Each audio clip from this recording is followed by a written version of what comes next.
कटघरे में खड़ा ये जो शख्स है, ये इस लड़की का बाप है। ये अपनी बेटी की शादी करना चाहता है, लेकिन शादी से पहले इस लड़की की कुछ फिजूल सी शर्तें हैं। शर्तें नहीं, पागलपन है। पागलपन? लाखों करोड़ों रुपया लोग शादियों में खर्च करते हैं, क्या वो पागलपन नहीं है?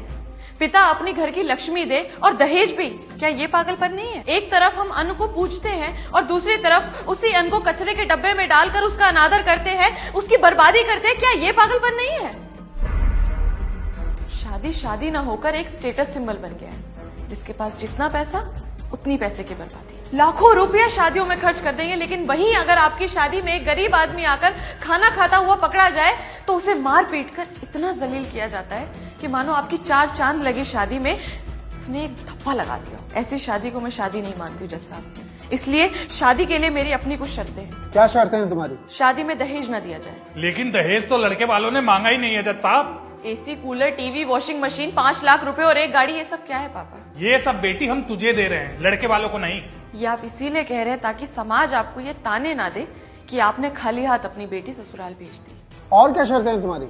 शादी के कार्ड ना छपवाए जाएं। तो लोगों को शादी में कैसे बुलाया जाएगा? केवल घर परिवार के लोग ही शामिल हो और उनके लिए कार्ड छपवाने की कोई जरूरत नहीं है। उनको न्योते और भी तरीकों से भेजे जा सकते हैं। और क्या शर्तें हैं तुम्हारी? शादी किसी बैंक्वेट हॉल में न कराई जाए, किसी मंदिर या साधारण से आश्रम में हो। इसकी कोई खास वजह? वजह सीधी है जज साहब, बैंक्वेट हॉल में डीजे होता है, वहां पर लोग नाचते हैं, गाते हैं, शराब पीते हैं और लड़ाई झगड़े करते हैं।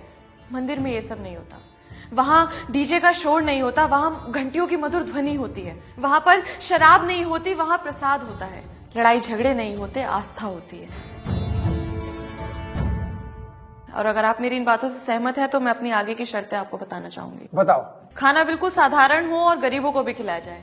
किसी के साथ भी पैसे या किसी भी वस्तु का कोई लेन देन ना हो। इन शर्तों के साथ कौन शादी करेगा इससे? अगर मेरी शर्तों में आपको कोई गलती, बुराई या त्रुटि नजर आ रही है तो आप मेरा विरोध कर सकते हैं, मुझे कोई आपत्ति नहीं है जज साहब। लेकिन क्या तुम्हें लगता है कि तुम्हारे ऐसा करने से लड़के वाले शादी के लिए हाँ बोल देंगे? पता नहीं जज साहब, पर मैं इतना जरूर कहना चाहूंगी, अगर वो ना करते हैं तो मुझे इस बात का जरा भी दुख नहीं है। इन शर्तों पे कोई शादी नहीं करेगा तुझसे, फिर क्या करेगी? जिन लड़कियों की शादी नहीं होती क्या वो कुछ नहीं कर सकती हैं पापा? आपको तो मुझ पे गर्व होना चाहिए कि मैं समाज के उस बदलाव के बारे में बात कर रही हूँ जिससे दहेज, घरेलू हिंसा, आर्थिक समस्याएं जो शादी में रुकावट पैदा करती हैं, उनको जड़ से खत्म किया जा सके। ये सामाजिक संतुलन की एक सीढ़ी है जज साहब, और मैं कोर्ट से ये अपील करना चाहूंगी कि शादी के लिए कुछ ऐसे नियम, कुछ ऐसे कानून बनाए जाएं जिससे समाज की ये कुरीतियां खत्म हो।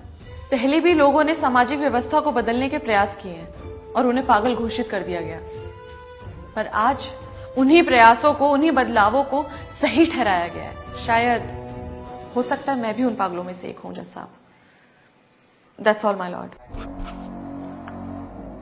तमाम दलीलों को मद्देनजर रखते हुए ये अदालत इस नतीजे पर पहुंची है कि लड़की बालिग है और लड़की की मर्जी के बिना माँ बाप उसकी शादी नहीं कर सकते। रही बात शर्तों की, तो वो विचाराधीन है। न्यायकर्ता उस पर बैठक करेंगे और निर्णय लेंगे। अदालत बर्खास्त की जाती है।